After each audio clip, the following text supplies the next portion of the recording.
Many universities now offer academic courses over the internet. However, some people still prefer learning in traditional classrooms. Which do you think is better? Explain why.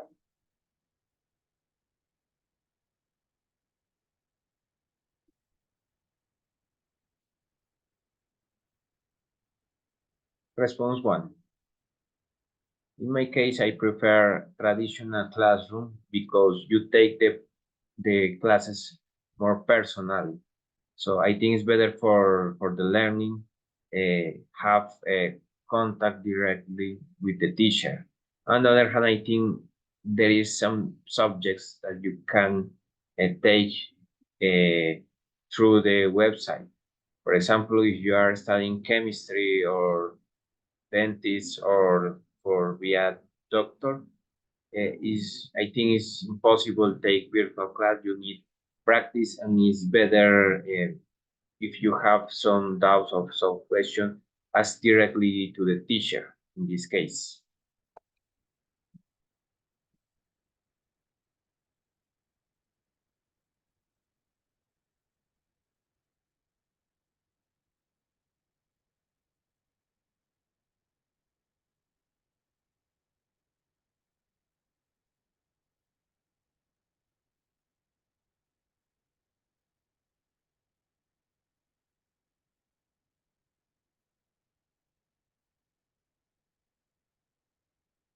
Now listen to two students discussing the article. I just don't think this will work. Why not? Because it's not going to solve the problem. Students are busy at night. I mean, we have jobs, families, clubs, social events. Most of us already have something to do every single night of the week. I see your point. I sure couldn't fit anything into my schedule during the week. I've got swimming practice most nights. Right. And as far as expense goes, I think they're going about it the wrong way. I mean, it costs money to hire more teachers and keep the academic building open later, which is a lot more expensive than just simply buying more computers. More computers? That's right. Computer prices have come way down the past few years, so the department won't have to spend as much now as they did in the past. Besides, the computer department classrooms, the rooms themselves, they're actually very big. There's plenty of space to add more computers. The man expresses his opinion about the proposal described in the article. Briefly summarize the proposal, then state his opinion about the proposal and explain the reasons he gives for holding that opinion.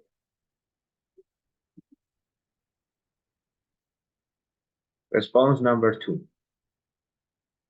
The computer department want to offer a computer class at the evening. That is for that they don't have enough computers for all the students. So they think it's a good idea it's a cost-effective strategy. But the guy in the conversation is not agree with this theory because he said that all the students are busy at night. He said sorry that they have jobs, activities, clubs, etc. On the other hand, he said that the department will spend more money because the department have to pay to the teachers and other workers to keep in the building later. So he thinks it's better idea buy computers that are more expensive in this moment, and the department has a big classrooms.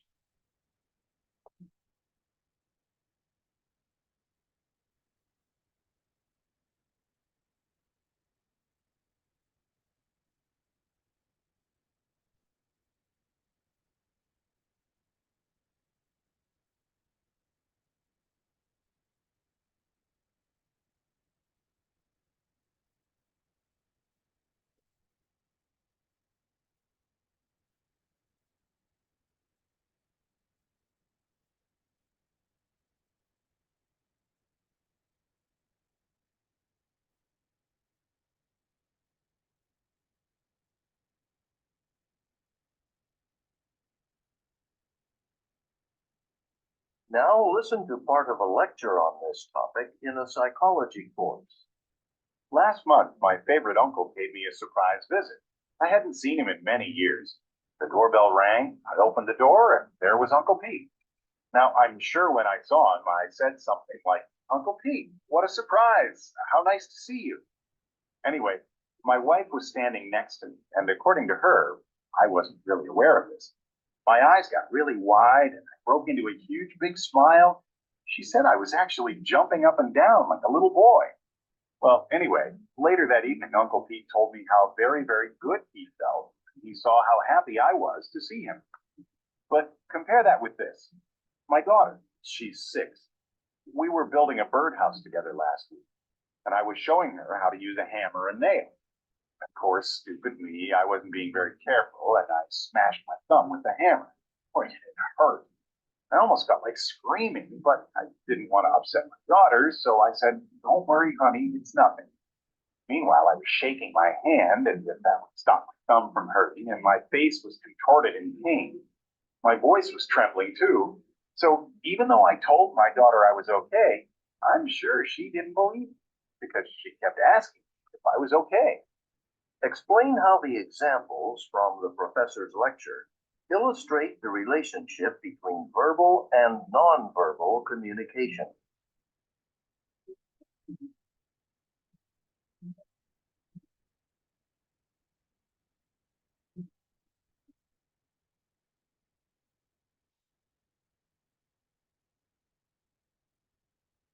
Response number 3.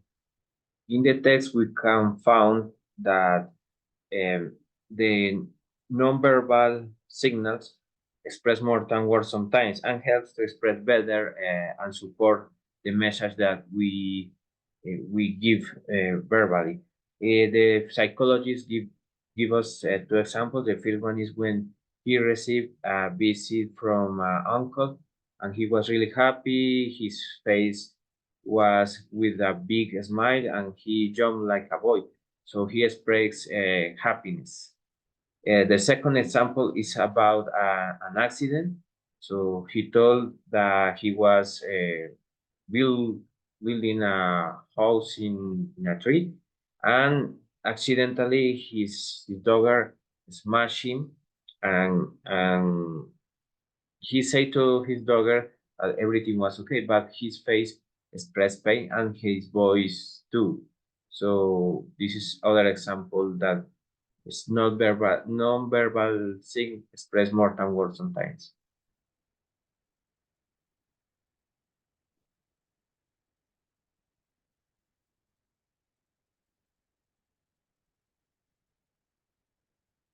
Many universities now offer academic courses over the internet. Listen to part of a talk in an art appreciation. Listen to part of a talk in an art appreciation class. In order for art to communicate, to appeal to the emotions or the intellect, it has to combine various visual elements to express meaning or emotion.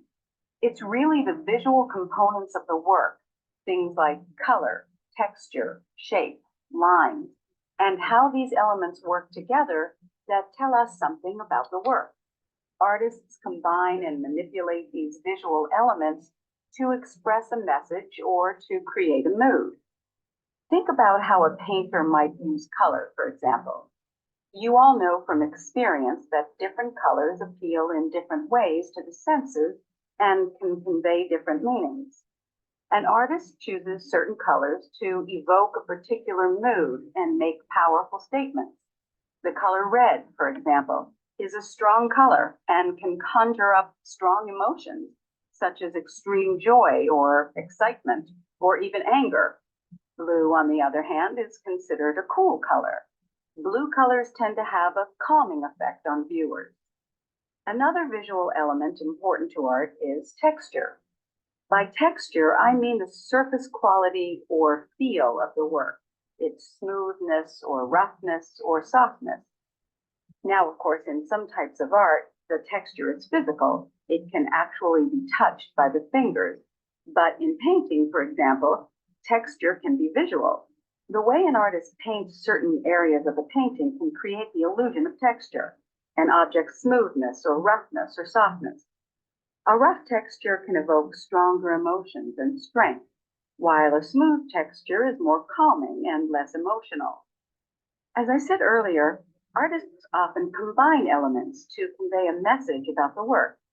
Take a painting that, say, uses a lot of strong colors like reds and oranges and uses brush strokes that are broad, wide sweeping brush strokes that suggest a rough texture. Well, these elements together can convey a wilder, more chaotic emotion in the viewer more than in, say, a painting with tiny, smooth brush strokes and soft or pale colors. Artists use these visual effects and the senses they arouse to give meaning to their work. Using points and examples from the lecture, explain the importance of visual elements in painting.